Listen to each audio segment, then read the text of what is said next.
Why wasn't Thanos picked for jury duty?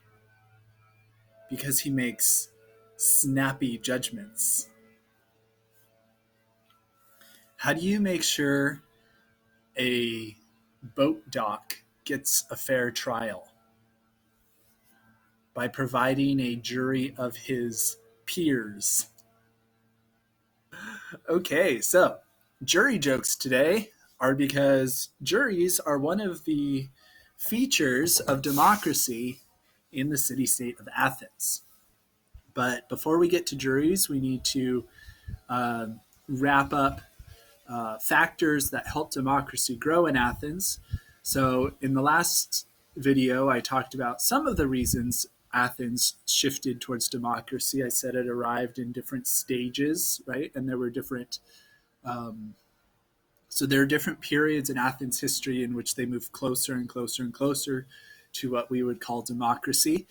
And then there were different reasons that Athens and not other city states was moving in that direction, right? And the final reason that I'm going to talk about is Athenian public education, right? So Aristotle, who's a Greek philosopher, we're going to learn about in the next chapter, wrote a book or a treatise called Politics.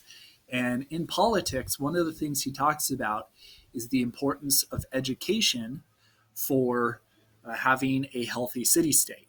And what Aristotle says is in order to have a functioning democracy, you need to have informed citizens. And in order to be informed, these citizens have to be capable of reading and writing, but they need a lot more than that, right? Before public education existed, the way education worked in most of the Greek city states is you would have a private tutor, a teacher, who would teach you one-on-one, and he would teach you what he thought you needed to know, or he would teach you what your parents paid him to teach you.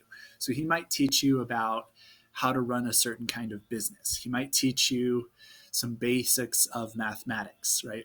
But it was basically your parents or your teacher who is deciding what you learned. And Aristotle said that is not good enough. We need to have an education system in which everyone in the city state is educated in basically the same way. Right? So Aristotle is the first person to advocate for what we would call standardized public education.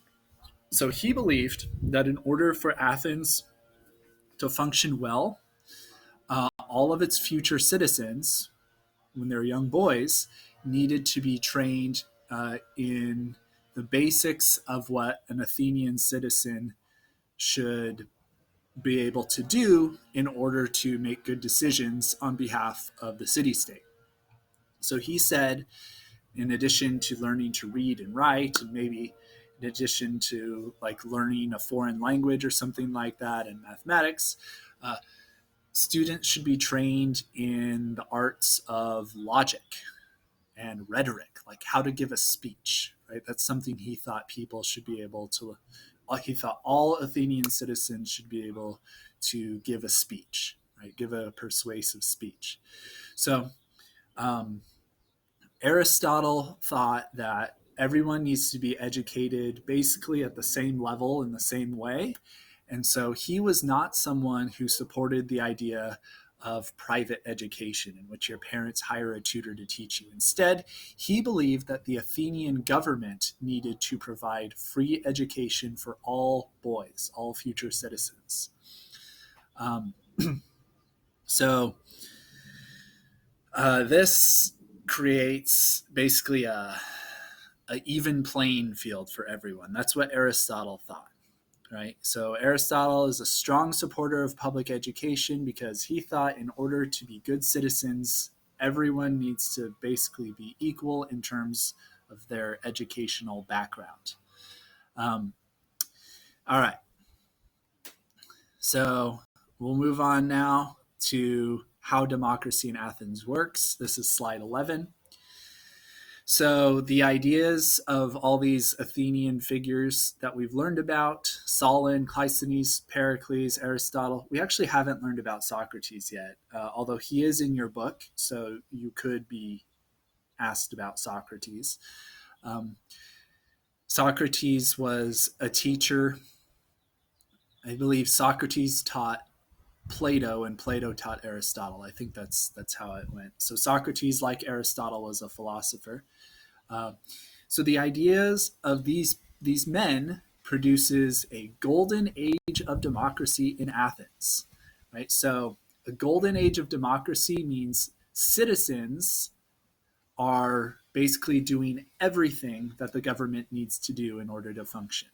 So the citizens during this golden age of democracy in Athens run all parts of government. Right? And the three most important parts of government during this period were a group called the council, a group called the assembly, and a group called the courts. And we're going to go over all three of those wings of the government. Right?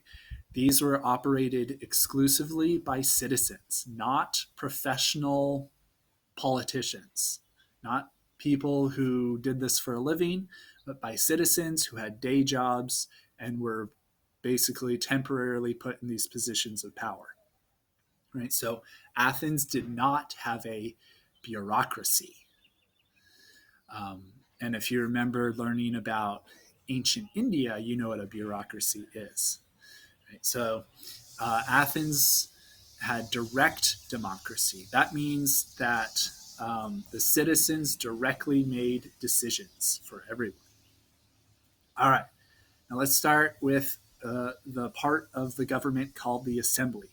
So the assembly is like the main body of the Athenian government during this time.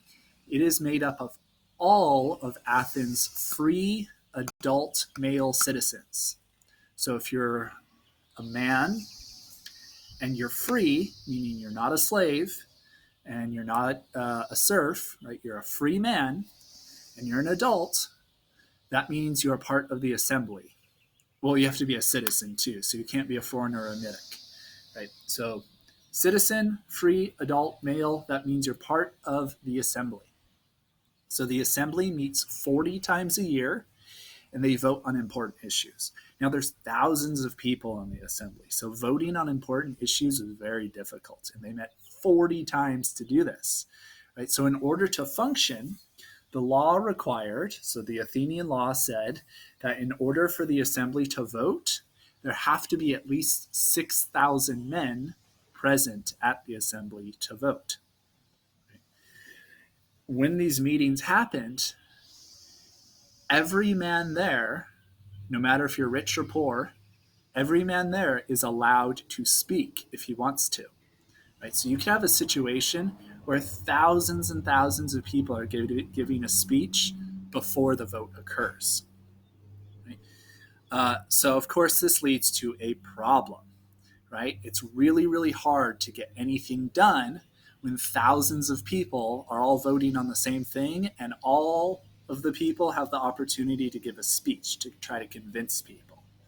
Right? So this is like, if you're familiar with the phrase, there's too many cooks in the kitchen, this is a similar kind of problem, right? It's an efficiency problem, right? So this happens when there's too many people working together on the same task, the same job. It's kind of like having too many cooks in the kitchen, right? If your job is to bake a chocolate cake and you hire 25 cooks to make a chocolate cake and they all have to work together to make it, it's going to be really, really hard for all 20 for this cake to get made, because 25 people all working on the same cake is way too many people, right? So too many cooks in the kitchen problem is the problem that the assembly had. There's just too many people working together on the same task to get what needs to be done, right? So sometimes at these assembly meetings, thousands of people would try to speak and debate each other before a decision was made, and this made making a vote almost impossible. All right. So, additionally, one job that the assembly had that was really important is they were in charge of electing generals. So generals of the Athenian army They would be in charge of the military during times of peace and war. They were elected by the assembly. So the assembly would vote on who these 10 generals are. All right.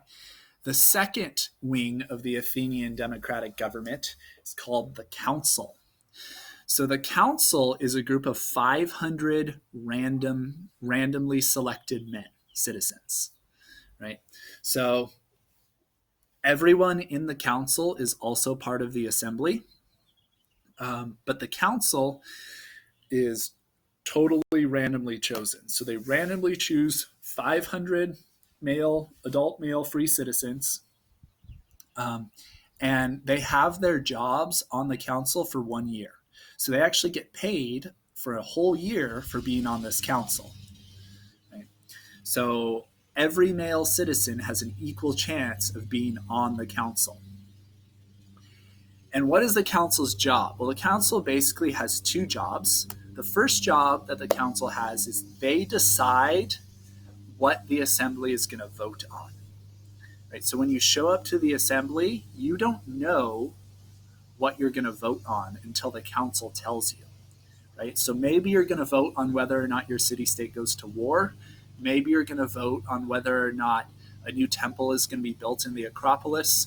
Maybe you're going to vote on whether or not the Athenian government should build some more ships for trade. Right? You could vote on anything, and what you vote on is decided by the council. So the council goes to the assembly and they say, "Assembly, here's what you're going to be voting on today.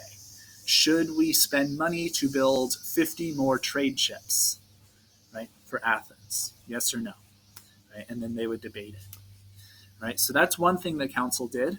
The second thing the council did is that 10% of the council, so 50 of the 500 men on the council, were in charge of basically managing the daily activities of the government. Right? So 50 of the council members, and they would all take turns being part of this group. So of the 500 men, you would take turns being a member of this group of 50, and you would be in charge of doing things like collecting taxes, negotiating agreements with other city-states. You'd be in charge of making sure that enough crops are being grown or enough trade is being done to supply resources for your citizens or for your army or for whatever you need. Okay.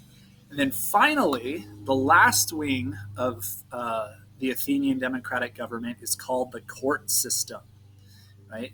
So the court system had 8 different courts.